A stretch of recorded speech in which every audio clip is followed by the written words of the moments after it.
और जो गन्ना जो किसान है वो बड़े पैमाने पर गन्ने का उत्पादन करते हैं। तो अब गन्ना किसानों को बेहतर मूल्य किस तरीके से मिले, तो सरकार प्रमोट कर रही है कि गन्ना से एथेनॉल बनाने को।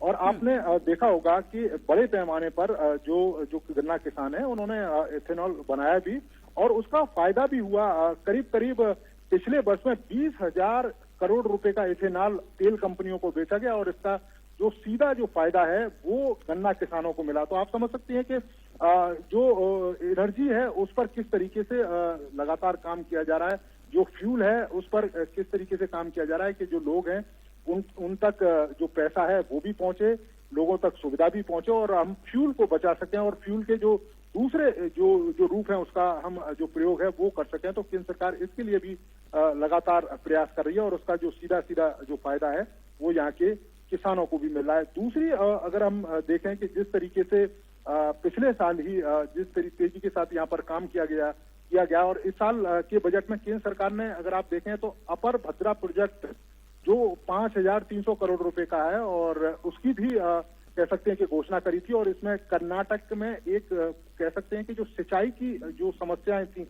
उसका स्थायी समाधान होगा, तो उसका भी सीधा जो लाभ है वो किसानों को मिलेगा। तो इस तरह की तमाम।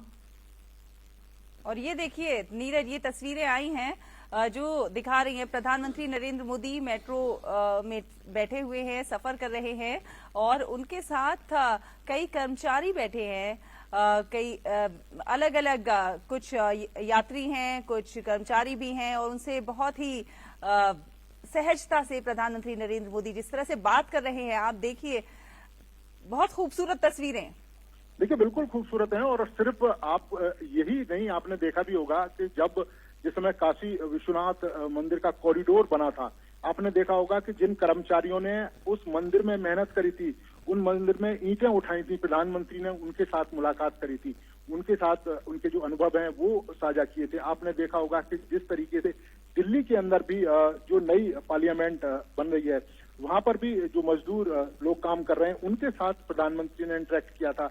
उनके साथ भी जो फोटो अपॉर्चुनिटी है वो उन लोगों को मिली थी। और अब प्रधानमंत्री आम लोगों के साथ बीच में बैठकर उनके अनुभव साझा कर रहे हैं और उनसे जानने की कोशिश भी करते हैं, क्योंकि आपने देखा होगा कि प्रधानमंत्री पीपल टू पीपल जो कनेक्ट है उसमें सीधा भरोसा करते हैं और आम जनता से सीधे रूबरू होते हैं, आम जनता से खुद पूछते हैं कि जो ट्रेन शुरू की गई है वो कैसी है, आने वाले समय में किस तरह का बेंगलुरु देखना चाहते हैं और किस किस तरह की समस्याएं जिनको दूर किया जा सकता है। तो ये जो जानकारी है वो सीधे ही प्रधानमंत्री आम लोगों से हासिल करते हैं और उसी का प्रतिफल होता है कि जब योजनाएं बनाई जाती हैं प्रधानमंत्री के द्वारा, केंद्र सरकार के द्वारा, तो आम लोगों की सुविधा, छोटी छोटी बातें, उन सब का ध्यान रखा जाता है। और उसमें एक बड़ी भूमिका यही है कि जो तस्वीर आपको दिखाई दे रही है शैला, कि आम लोगों के साथ ही प्रधानमंत्री ट्रैवल कर रहे हैं और अनुभव उनसे साझा कर रहे हैं। ये अपने आप में बहुत बड़ी बात है कि यदि अपने बीच आम जन अपने देश के प्रधानमंत्री को पाता है और वो भी बिल्कुल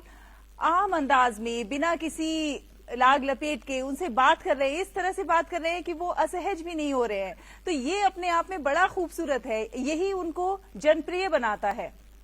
देखिए बिल्कुल जनप्रिय बनाता है और वो लोकप्रिय सिर्फ देश के ही नहीं है, आपने देखा होगा कि विदेश में भी उनकी जो लोकप्रियता है वो किस स्तर पर है। और कई सारे लोग हैं जिनसे हम बात करते हैं वो ये कहते हैं कि जब हम पहले विदेशों में जाते थे तो किस तरह की स्थिति हमारी थी और आज जब हम विदेशों में जाते हैं तो किस तरीके से भारतीयों को सम्मान दिया जाता है, भारतीयों को एक गौरव की दृष्टि से देखा जाता है। और वही स्थिति देश के अंदर भी है। अगर जो कर्मचारी इस मेट्रो ट्रेन में जिसने एक लंबा समय लगाया होगा वो अगर अपने प्रधानमंत्री के साथ बैठकर सफर कर रहा है तो आप समझ सकते हैं कि उसके अंदर कितनी जो एनर्जी है या कह सकते हैं कि कितना सम्मान उस व्यक्ति को मिल रहा होगा अपने प्रधानमंत्री से।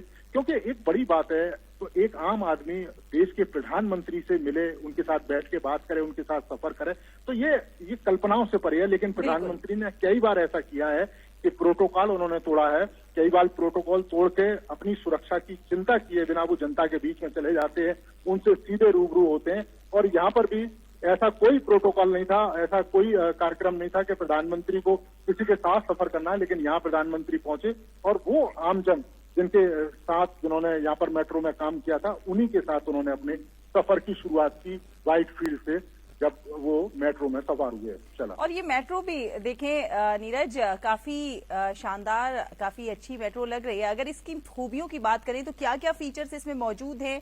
फ्यूल की बात करें तो जिस तरह से आपने कहा था कि अक्षय ऊर्जा से भी ये ट्रेन संचालित होगी, क्या क्या इसकी खूबियां हैं, अगर आप हमारे दर्शकों को बताएं।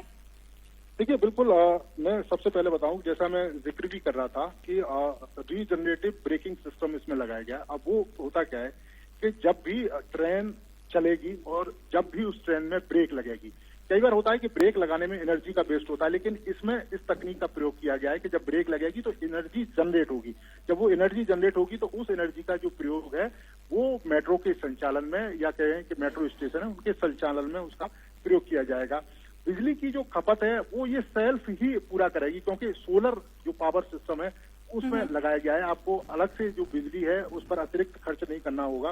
बैटरी चार्जिंग की भी सुविधा है, क्योंकि जब आप मेट्रो में सफर करते हैं तो कई सारी चीजें जो बैटरी है उससे चलती है मेट्रो खुद, तो उस तरह की जो सुविधा है, अब जो जैसा मैं जिक्र कर रहा था, तमाम तरह की अत्याधुनिक सुविधाओं से लैस है। अगर कोई भी दिव्यांग इसमें सफर करना चाहता है तो उसकी सुविधाओं का विशेष ध्यान रखा गया है। इसके अलावा जो बुजुर्ग लोग हैं उनकी जो सुविधा है उसका विशेष ध्यान है इस मेट्रो में रखा गया है। उसकी डिजाइन है इस तरीके से बनाई गई है कि आप आसानी से मेट्रो के अंदर प्रवेश करें, आप टिकट लें और सीधे प्लेटफॉर्म पर पहुंचें। एक्सीलेटर लगाया गया है। लिफ्ट की जो सुविधा है वो ज्यादा से ज्यादा की गई है।